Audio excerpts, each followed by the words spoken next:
توی کلیسای زیرزمینی شرکت میکردم و ما سرودها رو با صدای آروم میخوندیم به خاطر اینکه خطری برامون به وجود نیاد. کنار سرودهای پرستشی فارسی من سرودهای انگلیسی هم گوش میکردم و تجربه‌های روحانی خیلی خوبی داشتم با سرودهای انگلیسی.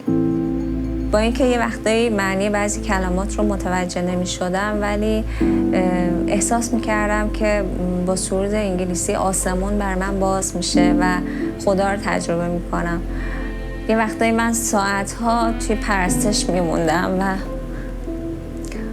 خیلی حضور خدا با سرودها میومد، شفا در من جاری میشد، حسش می‌کردم ولی توی سرودهای پرستشی فارسی این حس رو نداشتم چون کیفیت خوبی نداشتن.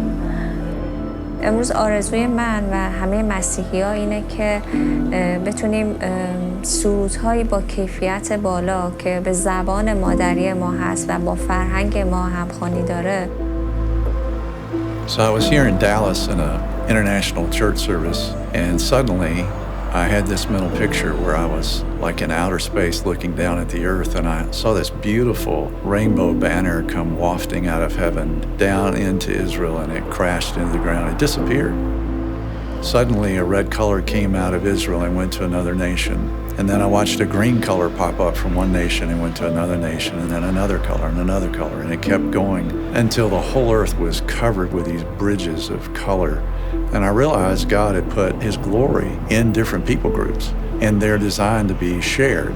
And I watched it and it kept going and the earth is covered and then it comes back together as a banner and it goes into heaven. And I thought, wow. In 1987, I co-founded Integrity Music, which quickly grew and became the largest worship music label in the world. Just as Integrity Music was a concept the world hadn't known, I feel God is using me once again to pioneer something new. 90% of the songs that are being sung in non-English speaking churches are written in English. They were translated into those languages. I thought if we could discover some key gatekeepers and significant worship leaders in these different language groups, we could then mentor them, encourage them, and support them. They could then be catalysts within their own people group to write worship songs and to help others be raised up.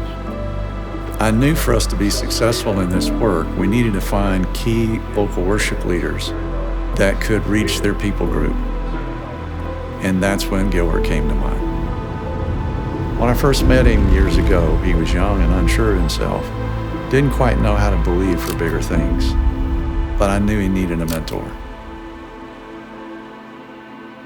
My father was a pastor in Iran. When I was 17 years old, he went missing. And after 12 days, he was stabbed to death with 26 stabs. Within months, 2 more of our pastors were killed. We had received many death threats for our faith, and our church was regularly vandalized and broken into. I had been beaten and imprisoned, and all of these caused me to hate them. One day, while a group of Muslims were beating me, I was laying on the ground, and that's the moment I realized that I no longer was full of hatred for them, but was instead heartbroken for them. I survived and eventually fled Iran, and I knew that I had a calling to reach the Persian people. That's when I started writing songs in Farsi for the same group of people I once hated.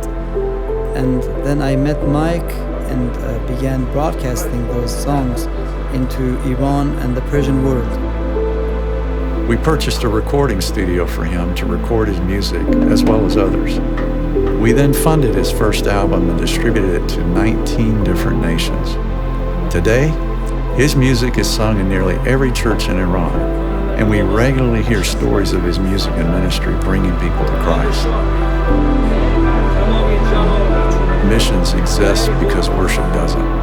People need to encounter His presence to be able to do missions effectively. As we resource and encourage, equip, and empower these international worship leaders and songwriters, we cultivate it in a way where these expressions of worship can impact the whole world.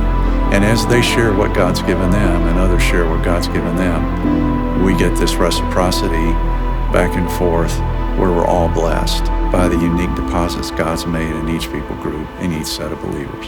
And that's why we named this organization International Bridges of Worship, or ibow for short. Mike introduced me to famous US artists, worship leaders, and he mentored me for many years. And by the grace of God, I've been able to reach hundreds of thousands of Persians, and tens of thousands have come to Christ.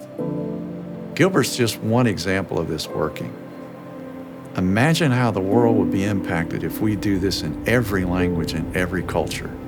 We truly could reach the ends of the earth.